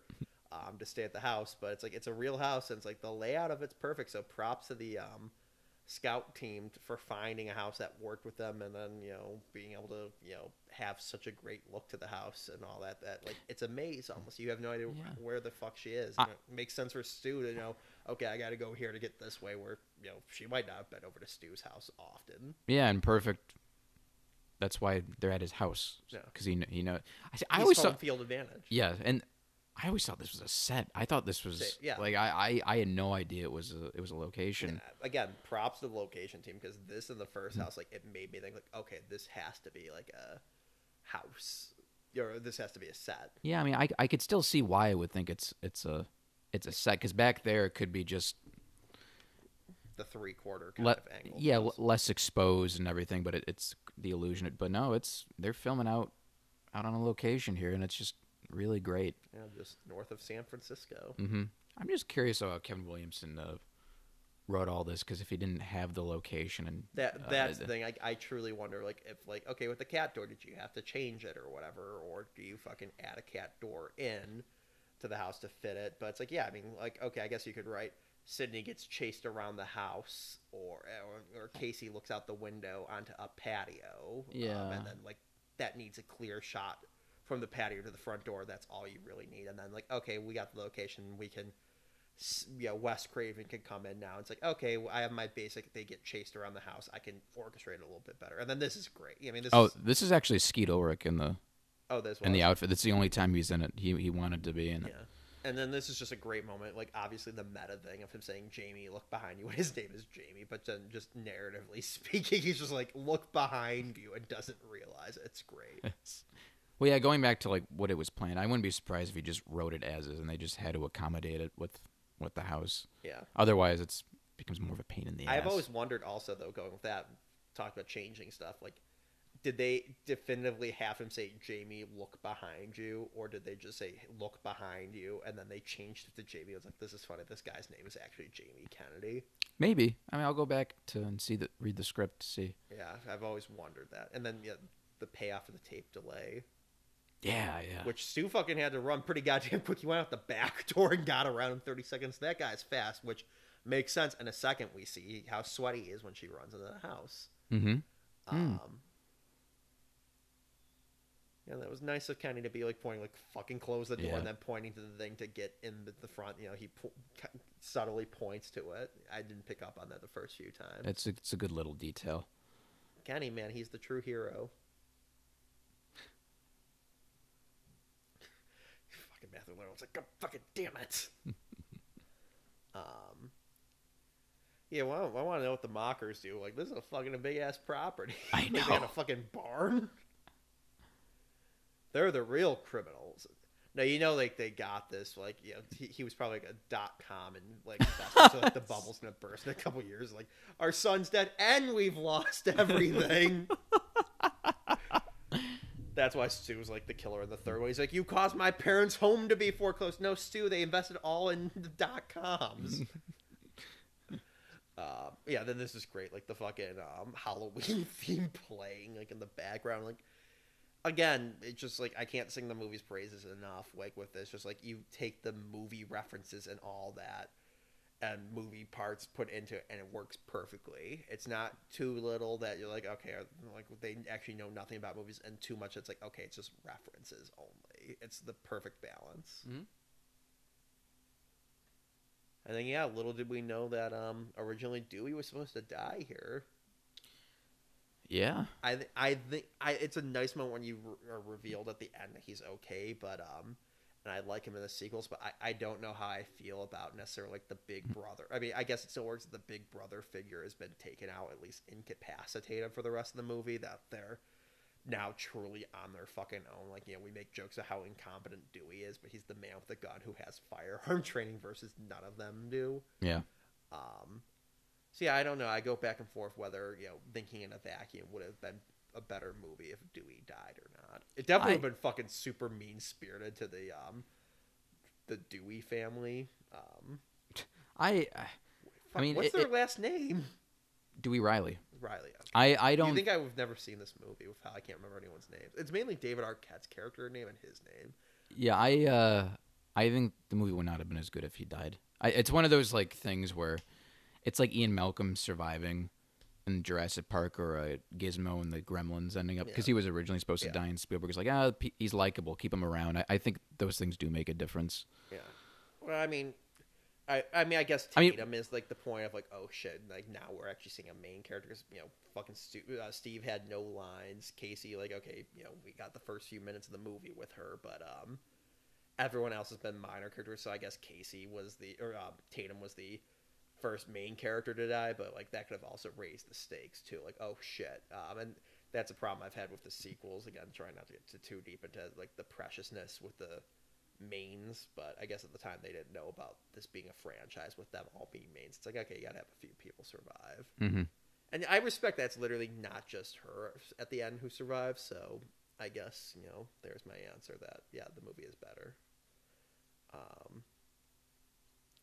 mean, yeah, because this is like an unsettling moment here. She's like, oh, thank God. And then, oh, knife in the back. Yep. Now shit's getting real. Yeah. And then pulling it out of his back. It's horrifying. I wish they had done just like a little moment of like him kick a little bit like there to like make it a little bit more like subtly gruesome. Like you don't even need to call attention to it. Like it's just if you're not paying attention. But que sera, sera. So I guess Kevin Williamson wrote this scene originally in his script when he was like a teenager or something, and he just transferred it to here. Oh, that's cool. I mean, I know they did that for the Avengers with Black Widow's like scene, like where she's like tied to the chair and like is able to still kick everyone's ass. Like apparently Josh Whedon like wrote that like years before. He thought that would be a great moment where like you think, oh, the helpless woman is tied up, and then she beats the ever-loving shit out of like a bunch of guys while tied to a chair. Oh, interesting. No, it's a great moment. I had to say the fucking Woodsboro police department fucking suck at finding places because it's like how many minutes go by before they get these people up here? But just saying, response time sucks. They are. It is unclear how far they're out. It seems they're pretty isolated. Know, but I mean, again, the movie has. You can't bring the police, and otherwise, to quote Hitchcock, it gets dull. Yeah, I'm just saying. Yeah, I know what you mean, but that's not important. I would have just fixed it by saying we're at Stu Macher's house, and the dispatch person could be like, "Where?" and she gets cut off. Well, but they still need to come to the house, though. Well, that's what. Well, it's gonna take them then a little bit fucking longer to figure out. It's like, okay, where the fuck does this Macher kid live? But yeah, but no, and this is why I was referring to that fucking Stu is soaking wet here. So I guess that does make sense. He's been running around drenched in fucking sweats. Nice little detail. And then this is just great. She doesn't know who to trust, and you think like, oh, she's gotta make the decision. She's like, no, fuck both of you. Yeah. It's great. I mean, at this point, you're thinking more it's Stu because he just suddenly appeared. No. And now here's like another great. Because also like the killer was behind Jamie's or behind Randy. So like unless you think there's two killers, which technically speaking, nothing in the movie has implied that necessarily yet. But that's okay because. So that's here, now this twist is kind of distracting. You're like, oh shit, Billy is alive. So you've now forgotten about Stu and Randy out there. No, well, and that's then great because you're like, oh shit, it definitely can't be Billy, and then he shoots Randy, and you're like, wait, what? And like you're confused, and then it's like, oh, two killers. Yeah, that's and that's an unfortunate thing with with the exception of Scream 3, all of them having multiple killers, that we kind of forget that, but like that was pretty novel at the time. There weren't two Jasons, there weren't two Michael Myers. Yeah. Well, unless you count the fucking Thorn cult in the 6th one of multiple killers. But, no, I don't. But I mean, but it makes perfect sense. Yeah. It's just it's so obvious in hindsight because that's like the payoff to like a great mystery. Oh, of course. Yeah. Because how else could they have pulled this off? Like one person could not have possibly have done this. Yeah.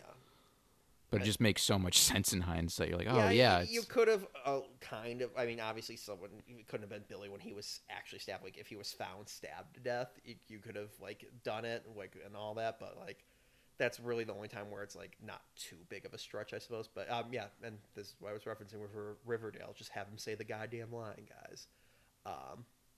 Yeah. Then Stu coming in here, like initially, like he looks horrified, and like you think, oh, and then the voice changer, great reveal. And also, I wonder how much of that was, like, did they have to put that in there to, like, be like, oh, people have to be like, well, wait, that doesn't sound like either of their voices. Like, gotta show the voice changer. Because these things are more commonplace now. I don't know in 1996 how many people would have said, of course. I mean, it's like the same thing with the cell phone. It's like, of course that made him suspicious in 1996. Yeah, no, this is great. We get the facade is gone for both of them. Stu is batshit fucking insane.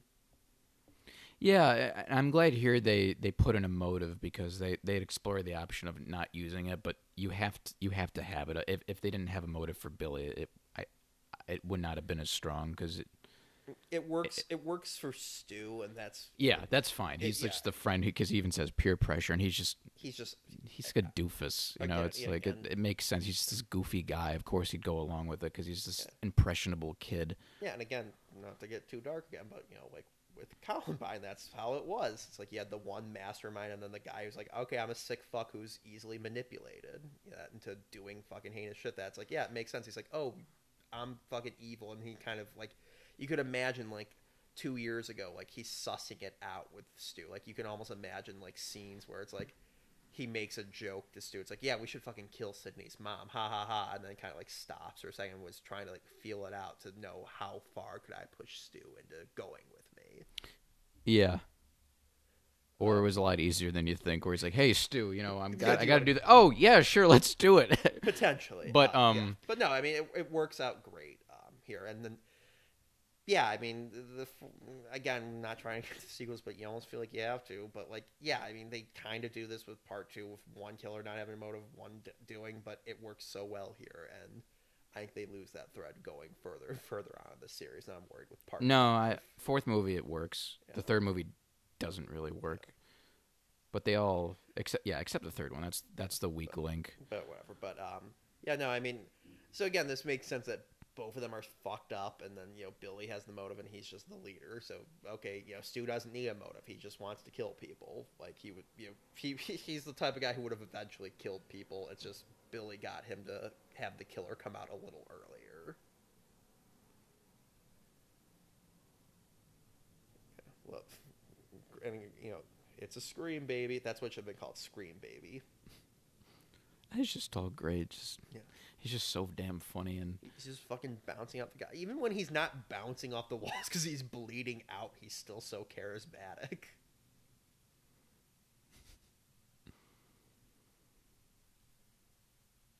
Yeah, but that's what I was referring to. He's wearing the same exact clothing. Mm-hmm. So,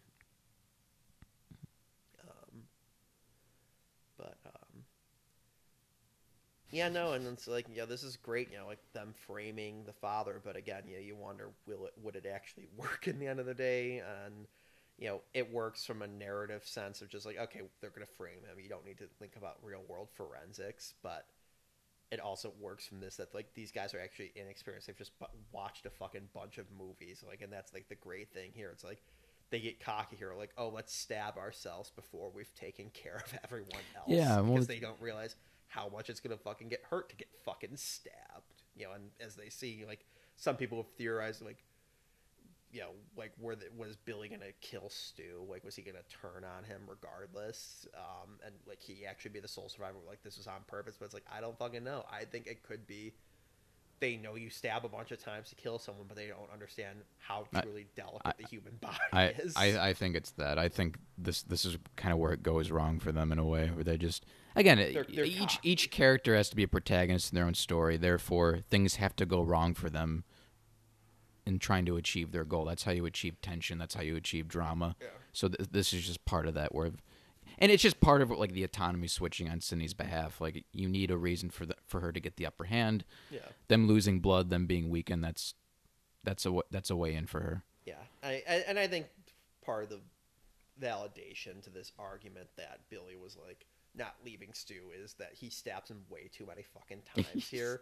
But again, it works with he's just a fucking psychopath who's like letting his anger fucking loose, not realizing like, oh, my fucking accomplice who needs to fucking be here to like help give me an alibi has to survive. I like their interplay too, where Stu's getting more pissed off at Billy, and then Billy gets pissed. He's like, "Give me the knife, Stu," and Stu doesn't want to. He's afraid what he'll do. They're like a bickering couple, and I know people have tried playing up a homoerotic angle, which I don't. I think that's projection. Yeah, that's. I mean, part of me wonders, like we've said with Matthew Lillard, like ad-libbing shit. Did like he add in like the whole like I think most people just point to the whole him leaning on like Billy's shoulders, like in the movie store scene or whatever. But it's like that also does seem like a very bro moment, like and all that, and it foreshadows like I'm literally fucking on his side right now. Yeah, he's like a sycophantic friend, he's impressionable, very. And then the great reveal that Gail is alive. You think she's going to be a hero here, but this is one of the few movies where it shows that people don't always know how to use guns. Like, I can't think of too many other movies where people like are shown not to be fucking experts immediately at fighting. I can think of some. I mean, it's there again for just an autonomy change where here's a character with the upper hand, and then No, I'm saying like it's just like a great moment here. It's just like yeah, she's a fucking reporter. She's not like been raised on a fucking compound to do it. And that's the thing, like, it's very easy, like, and I'm guilty of it too. It's like, keep shooting them, don't, like Jamie Lee Curtis keeps dropping the knife in Halloween and all that. It's like, you're saying that because you're watching a horror movie. Like, a normal person wouldn't be like, I gotta shoot this body 45 times, or a normal person who's never dealt with a gun wouldn't know how to use it well. So it's a very realistic moment. Mm-hmm.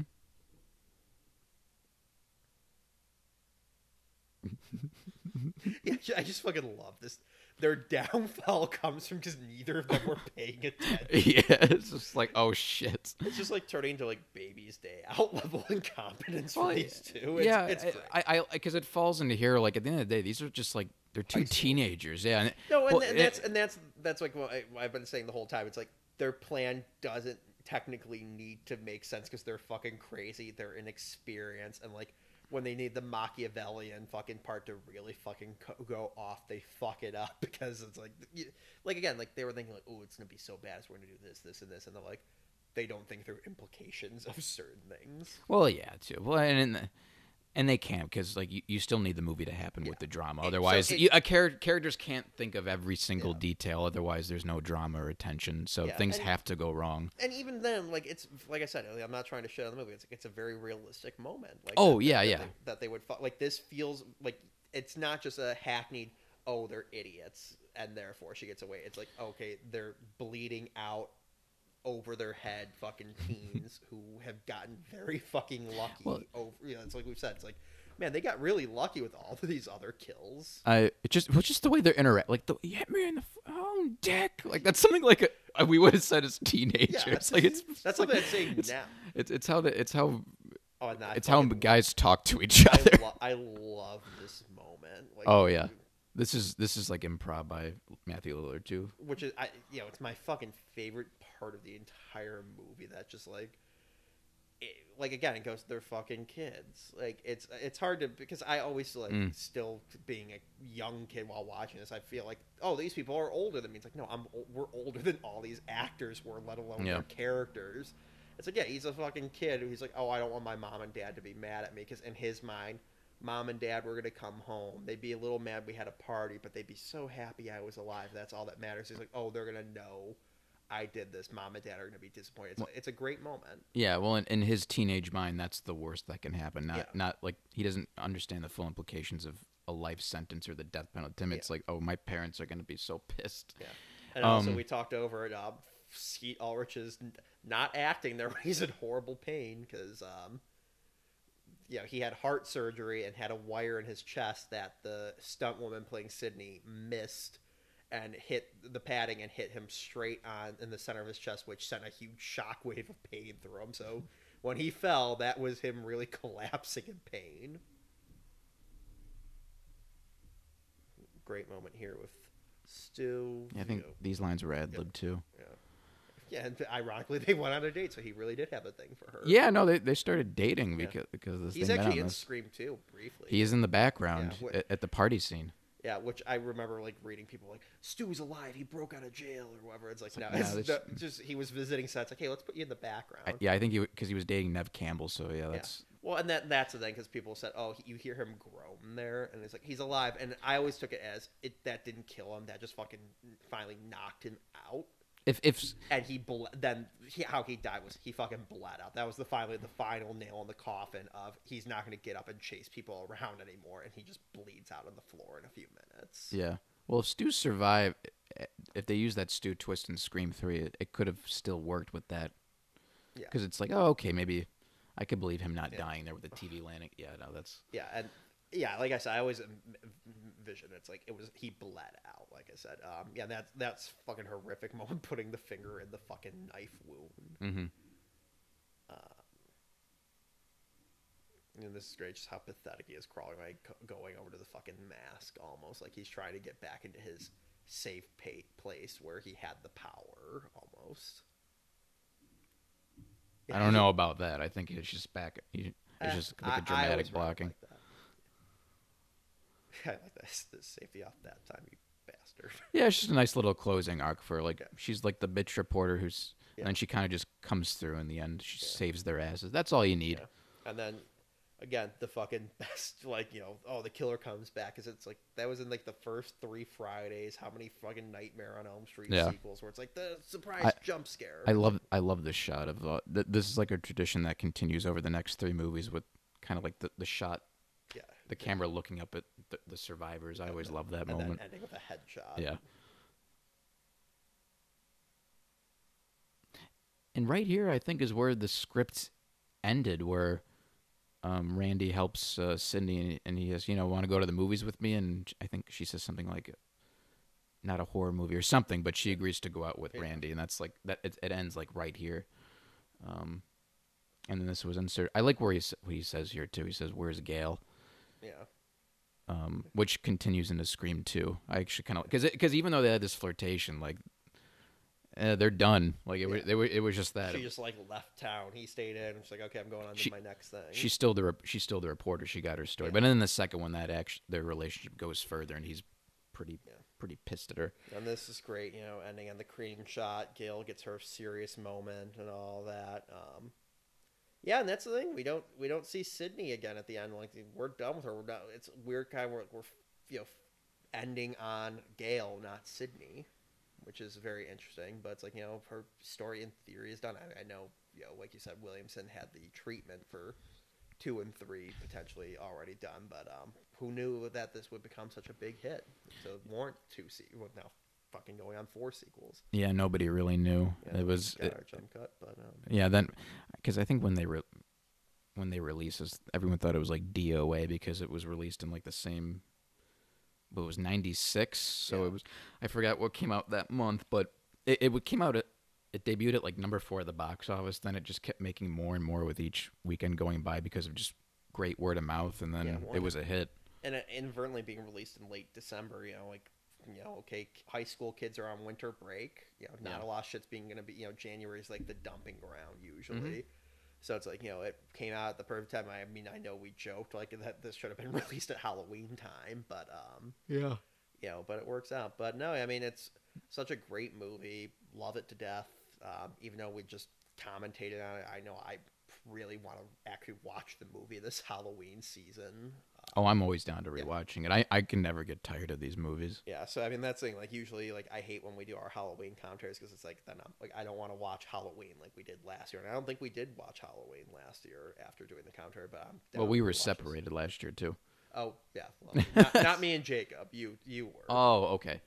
But yeah, I don't think me and him ended up watching it. I think that was it. But no, this is great. Like you got the closing credits, which usually I've already shut the movie off by this point, but it's nice to see, we're getting everyone in there. I always watch these credits. I like seeing. I think as Wes Craven said, he just picks out his favorite shot of each actor in the movie. He's like, it's very difficult to do, but I love it. Kind of sums them up in like a little moment. Yeah, and it's not like you would think like, oh, it's gonna be off in the climax. Like, no, just random parts around the movie. It's nice. Leave Shriver there. Fucking zoom in on the fucking footage. See you later, Leave. Or see you in part 2. Yeah. Yeah, no, and again, the music in the closing credits is great. Again, the music's great. It's damn shame we lost Wes Craven. He gave us tons of great movies. It's really amazing if you think about it, how each decade he redefined horror. Because in the 70s, he made Last House on the Left and The Hills Have Eyes. In the 80s, he made Nightmare on Elm Street. In the 90s, it was Scream. Yeah. And then in the 2000s, it was Cursed. Yeah. I'm joking. I'm joking. I'm like, what? But, yeah, no, I mean, again, it really, this was just like lightning in the bottle. You had the perfect casting with all the actors, Kevin Williamson writing it, and then, Wes Craven directing, and, that's where you start getting with like, the sequels and you go on. So I'm really concerned with part 5 where no Williamson or Wes Craven, that we're going to be relying on the actors. But, that's a pretty damn good cast if you're going to have to rely on something, that they're a pretty good cast to have. Yeah, I'm kind of torn on with the 5th because on one hand, you don't have Williamson and Craven. I think that's what made Scream from yeah, like of for their all vision. Parts 3's problems with the writing, at least you had the actors and the director. Yeah. Now you're literally just going to be with the actors. Yeah, it just. But on the other hand, maybe having a fresh perspective could be beneficial, but. It could be. But it could, because the guys who made that Ready or Not movie, which is really good, and it had that sort of irreverence to it that these movies do. So maybe it's a good fit. We'll see. But we'll find out later 2022, right? Is it coming out 2022? It comes out January. I think the trailer. January. The trailer. Yeah. The trailer comes out, I think, like in a few days. Yeah, I remember I saw Scream was trending like the other day, and I'm like, what? Yeah, I forgot. Okay, so we'll find. So by the time this comes out, the trailer in theory should have already been out. So you'll know if it's a good trailer or not. We're in the past not knowing this, so. Yeah, I'm only gonna watch one trailer though. I don't want to watch more of the marketing. Yeah. We shall see. So, all right. Well, thank you for joining us tonight as we talked about Scream. Jake. All right. Good night. Happy Halloween. Scream well. There we go. On a gathering storm comes a tall, handsome man in a dusty black coat with a red right hand.